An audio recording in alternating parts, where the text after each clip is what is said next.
Washington, D.C., January 2029, the dawn of a new era. The morning sun rises over the National Mall, casting a golden glow on the towering monuments.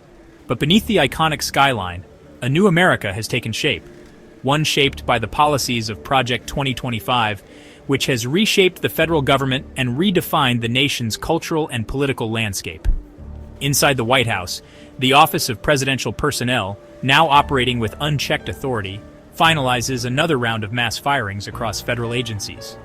Thousands of civil servants, scientists, regulators, public health officials have been replaced by political loyalists aligned with the administration's vision of a constitutional conservative government. The Environmental Protection Agency, once a powerful regulator of industries, now operates under corporate-friendly leadership, stripping regulations on emissions, water quality, and conservation efforts. The Department of Education has been largely dismantled, leaving states to determine education policy, leading to deep disparities in curriculum, funding, and civil rights protections. On the streets of New York City, LGBTQ+ advocacy groups gather outside the shuttered offices of the former Office of Diversity, Equity, and Inclusion Programs, protesting policies that have led to rollbacks in protections for LGBTQ+ individuals in schools and workplaces. Religious exemptions now allow businesses and medical providers to deny services based on faith-based objections. The Supreme Court, fortified with a conservative supermajority, has recently ruled that same-sex marriage is a state issue, triggering legal battles and upheaval as states begin reinstating bans. Women's rights activists march toward Capitol Hill, demanding the return of federal reproductive rights. The Department of Health and Human Services, now led by a pro-life commissioner, has classified abortion as illegal in all federally controlled spaces. Birth control access has become a patchwork, with states enforcing restrictions on certain forms of contraception, claiming they are abortifacients. In a suburban Texas high school, students open their history textbooks, now revised to align with patriotic education mandates. Gone are lessons about systemic racism, LGBTQ+ history, and the darker aspects of U.S. history, replaced with glorified narratives of American exceptionalism. Public school funding has dwindled as federal dollars have been diverted into private religious academies through a nationwide school choice voucher program. Teachers tread carefully, avoiding any topics that could be construed as woke indoctrination, as a new whistleblower hotline encourages parents to report educators who deviate from state-approved curricula. At the U.S.-Mexico border, National Guard troops stand alongside ICE officers as they implement a newly reinstated Remain in Mexico policy, effectively halting asylum claims. Deportation rates have surged as the federal government has broadened its definition of criminal activity for undocumented immigrants.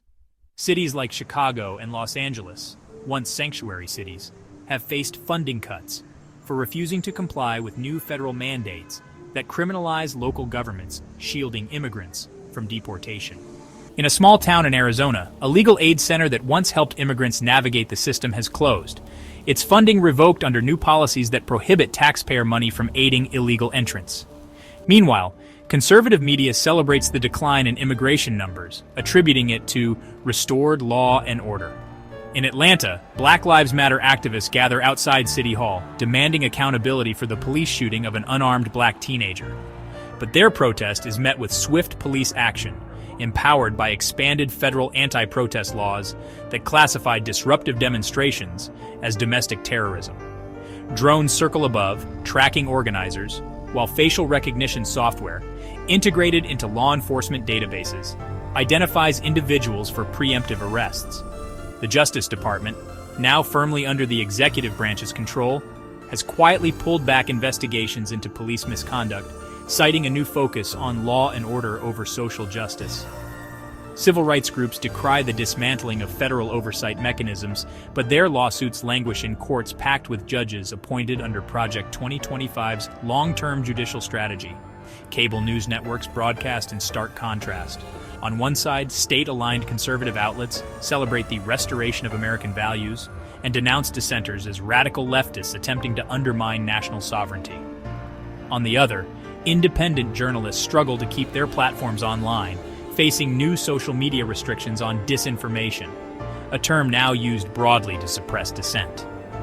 The Federal Communications Commission has introduced strict guidelines requiring platforms to promote patriotic content and penalize outlets deemed subversive to the national interest. Across the country, state legislatures have passed Christian national identity resolutions, encouraging the placement of the Ten Commandments in public buildings and expanding religious exemptions for government employees. In several southern states, proposals circulate to reintroduce mandatory Bible study in public schools, citing the Supreme Court's new interpretation of the Establishment Clause. Meanwhile, Muslim and Jewish communities report increased harassment as laws protecting religious minorities have weakened in favor of protecting Christian heritage.